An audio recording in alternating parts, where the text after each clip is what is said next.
Parlons des évacuations sanitaires en Afrique. Ahmed Bakayoko, ancien Premier ministre ivoirien, mort en Allemagne le 10 mars 2021. Son prédécesseur, Amadou Gon Coulibaly, mort à Abidjan le 8 juillet 2020, de retour d'une hospitalisation en France. Abdelmadjid Tebboune, président algérien, a séjourné plus de 3 mois en Allemagne pour se faire soigner du Covid. En moins d'un an, la Côte d'Ivoire a perdu 2 premiers ministres. L'Algérie n'a pas vu son président pendant plus de 3 mois, tous évacués à l'étranger aux frais du contribuable. Pourquoi les pays africains préfèrent dépenser des millions d'euros pour aller faire soigner une poignée de privilégiés en Europe, aux États-Unis ou en Asie, au lieu de développer le plateau technique local qui profiterait à tous?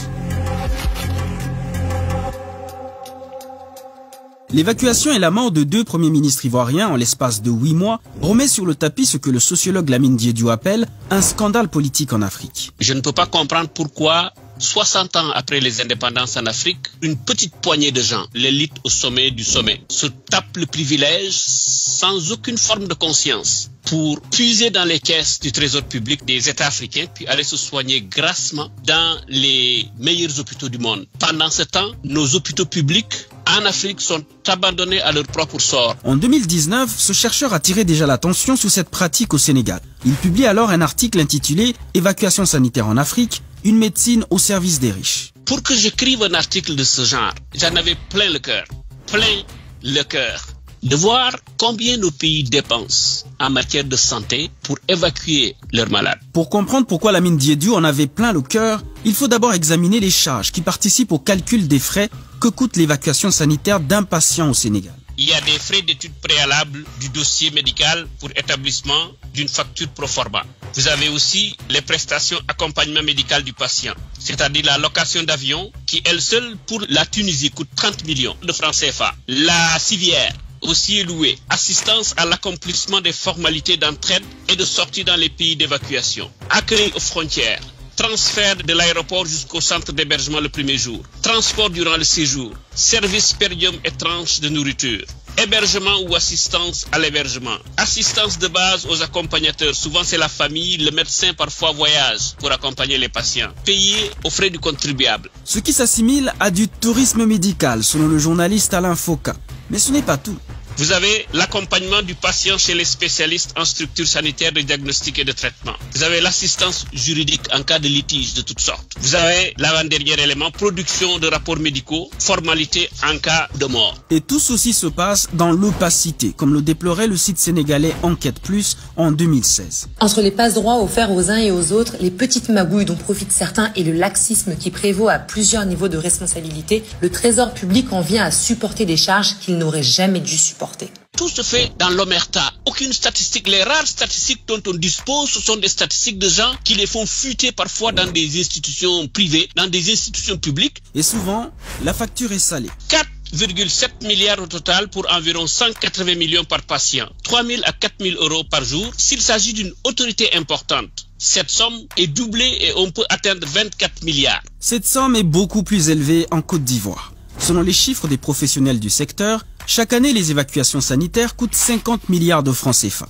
Cet argent pourrait construire 2 hôpitaux de référence chaque année dans le pays. Pourquoi le dépenser pour aller faire soigner quelques fonctionnaires et leurs familles à l'étranger, au lieu de l'investir dans un plateau technique local pour en faire profiter tout le monde? Pour Lamine Diédhiou, c'est un aveu d'échec des dirigeants africains. Tout cela, je crois, est le résultat d'un abandon de nos élites qui ne se soucient pas trop du sort des populations pour lesquelles elles disent être les gouvernantes. Prenons le cas d'Amadou Gon Coulibaly, Premier ministre de Côte d'Ivoire et candidat à la présidentielle du parti au pouvoir au moment de son évacuation, le 2 mai 2020 en France. Selon Jeune Afrique, il est arrivé à Paris à bord d'un avion de la flotte présidentielle ivoirienne. À l'époque, la France totalisait 131 000 cas de Covid, près de 25 000 décès, avec des hôpitaux débordés et les frontières fermées. Mais malgré tout, il obtient un passe-droit et une exception pour traverser l'espace aérien européen pour un contrôle de santé dans un pays plus contaminé par le Covid que son propre pays. L'éditorialiste burkinabé Zéphirin Poda n'a pas manqué de faire ce constat. Cette sortie, pour ne pas dire cette évacuation illico presto d'Amadou Gon Coulibaly vers la France, nous ramène à cette triste réalité. Les princes qui nous gouvernent auront toujours la possibilité d'échapper au dénuement qu'ils ont créé et entretiennent dans les hôpitaux publics afin de se faire soigner aux frais de la princesse dans les cliniques UP du Nord. Avant d'aller en Allemagne, son successeur, Ahmed Bakayoko, avait lui aussi été évacué en France à bord d'un avion de la flotte présidentielle au lieu de se soigner en Côte d'Ivoire. Le sociologue Lamine Diédiou y voit une culture du privilège et un complexe de la classe dirigeante africaine. Nos élites au sommet fonctionnent de façon générale, et ça c'est les vestiges de la colonisation, comme une sorte de caste politique dont une des fonctions essentielles est de mimer l'ancien colon. L'attitude mimétique, là, le mimétisme qui est caractéristique de nos élites, explique pourquoi on préfère que le patient, le parent, si on est de l'élite, meure en France, plutôt que de mourir en Afrique.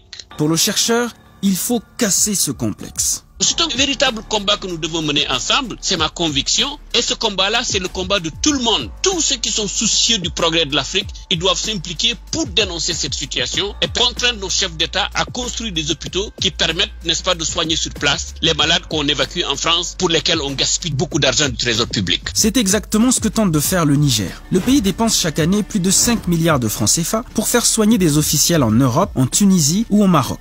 En 2018, le pays a décidé d'arrêter ses dépenses en les investissant dans un centre hospitalier ultra moderne construit à Niamey. Et il n'y a pas que le Niger. En 2019, le Bénin lui emboîtait le pas pour réformer son système d'évacuation sanitaire. Il y a des gens, pour défaut de 1000 francs CFA, vont mourir. Pendant ce temps, on dépense 20 millions, 40 millions, 50 millions, 100 millions de francs CFA parfois, pour seulement soulager la douleur de certaines personnes qu'on envoie en France, aux États-Unis ou en Afrique du Sud, parce qu'ils ont une maladie qu'on ne peut plus guérir. Que pensez-vous de cette déclaration du président béninois? Et surtout, pensez-vous que les autres pays africains pourraient et ou devraient faire pareil?